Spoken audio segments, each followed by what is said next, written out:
Welcome everybody to Forza Horizon 4, and today we're taking a look at the 1972 Hot Wheels Chevrolet LUV, or if you just want to call it the LUV, then by all means go ahead.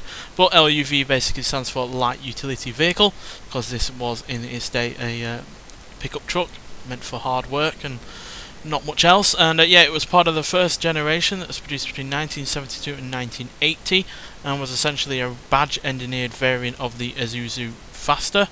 And yeah, this is one of the more simple cars out of the Hot Wheels car pack. It's not been radically changed. It still looks like a car, but yeah, it's certainly different compared to the original vehicle. Lower suspension, different wheels. It's now longer got no roof, and yeah, the pickup is basically festooned with an entire engine. So yeah, big change in that regard. And yeah, it's because the engine's in the back. It's now got a frunk, as you can see. Decent amount of space in there, but obviously this isn't meant for practicality. But yeah, I do like the seats that are in this vehicle. They're nice and chunky, but also supportive and look fairly comfortable. I also like the sun visors, which are tinted glass rather than your usual plastic or leather or anything like that. And yeah, the interior is basic but functional, and yeah, I really do like the white and black dials that are all viewable from the driver's seat. They're not obscured by the steering wheel or anything. And yeah, as you can see, it says Hot Wheels Legends Tour on the steering wheel there, because this was part of the 2019 tour.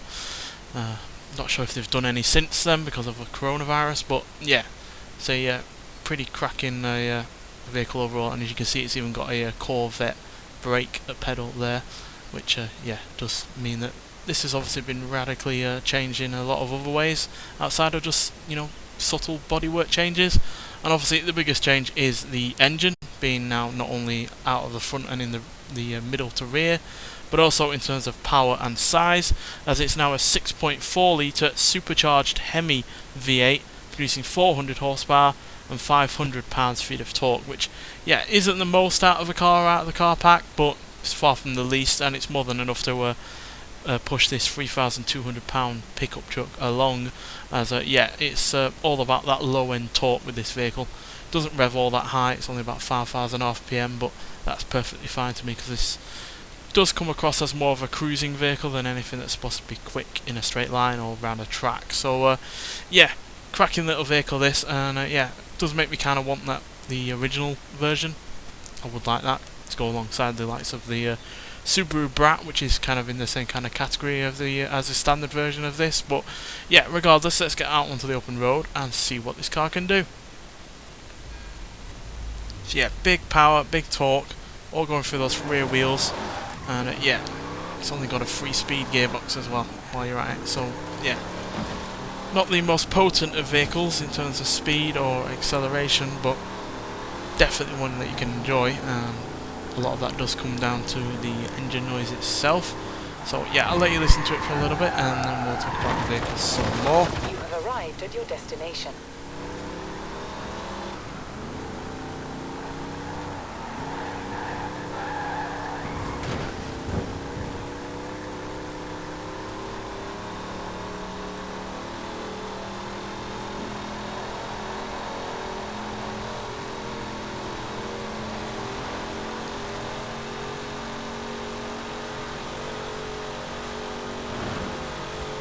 Yeah, it's got a good amount of low end grunt on this, which gives it a really classic muscle kind of feel, which obviously back in the 60s and 70s generally did have more torque than they do horsepower, so this fits right in line with that. And yeah, even though it's only got 3 gears and not the most amount of power out of the car pack, it does still manage to be able to go to 0 to 60 in 5.3 seconds, 0 to 100 in 12.6 seconds, and it will go into a top speed of 147 miles an hour, which is yeah, fairly decent for a 3-speed gearbox vehicle.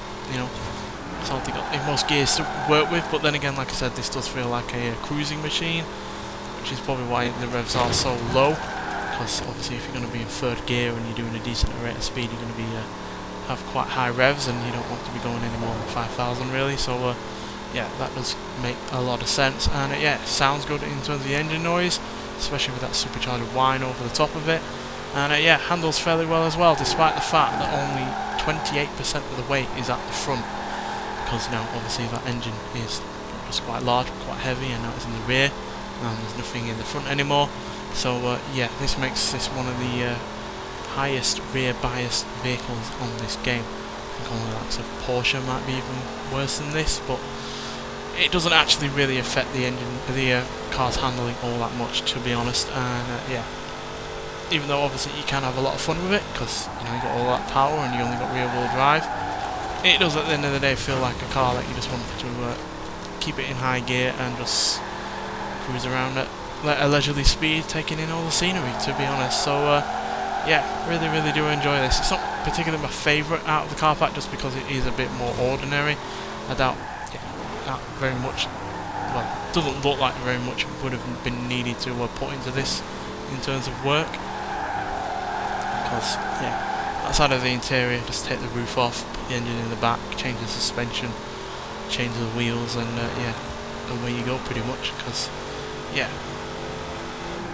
you're only putting the power to the rear now, you're not putting them to the front or anything like that via a four-wheel drive, so it's not like you'd need to change any of the drive lines or anything. It's just going to be a shorter drive line, because you know you got the engine right where the rear wheels are. So yeah, I'm sure more work went into it than I'm describing, but on the face of it, it doesn't look like a lot has gone into it, because at the end of the day, it does look like an ordinary Chevrolet LUV, especially from the front.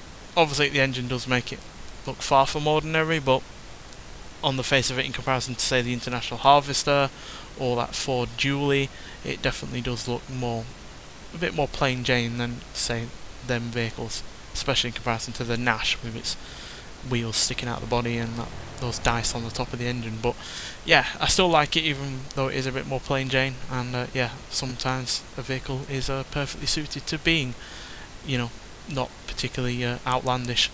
Nonetheless, thanks for watching, and I'll see you in the next one. Bye.